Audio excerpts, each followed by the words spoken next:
दोस्तों, सच्चा सद्गुरु कौन? ये सवाल सुनने और पढ़ने में आसान लग रहा होगा, लेकिन हकीकत इसके बिल्कुल विपरीत है। सबसे पहले तो आपको ये बता देते हैं कि सद्गुरु कोई इतनी सस्ती व आसान वस्तु नहीं है जिसे हर कोई प्राप्त कर सके। सद्गुरु की शरण पाने के लिए देवता भी तरसते हैं, लेकिन वर्तमान समय में गुरुओं की भरमार है। देश दुनिया में भक्ति और भगवान के नाम से हजारों लाखों सद्गुरु बने बैठे हैं। अब ऐसे में सवाल यह उठता है कि सच्चा सद्गुरु कौन? अपने अपने धर्म पंथों में अपने अपने गुरुओं को, सद्गुरु को सच्चा बता रहे हैं, लेकिन ये फैसला कैसे हो कि सच्चा कौन? दोस्तों, वीडियो अंत तक देखते जाइए, आप अपने आप ही फैसला कर लेंगे कि सच्चा सद्गुरु कौन है। तो सबसे पहले आपको हम ये बता देते हैं कि सच्चा सद्गुरु कौन होता है और मानव देहधारी प्राणियों को सद्गुरु की आवश्यकता क्यों होती है। सद्गुरु वह अनमोल खजाना होता है जिसे प्राप्त करके मानव हमेशा हमेशा के लिए अमर हो जाता है।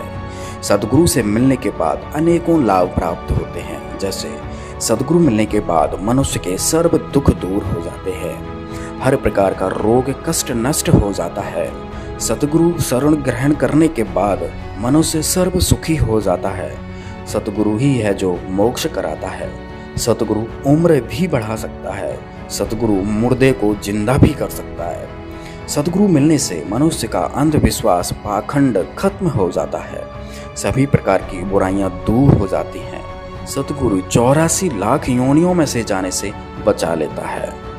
सद्गुरु के ऐसे कितने गुण गाएं। कबीर साहब जी ने कहा है कि 7 समुद्र की मसी करूं, लेखनी करूं बन राय, धरती का कागज करूं, गुरु गुण लिखा न जाए।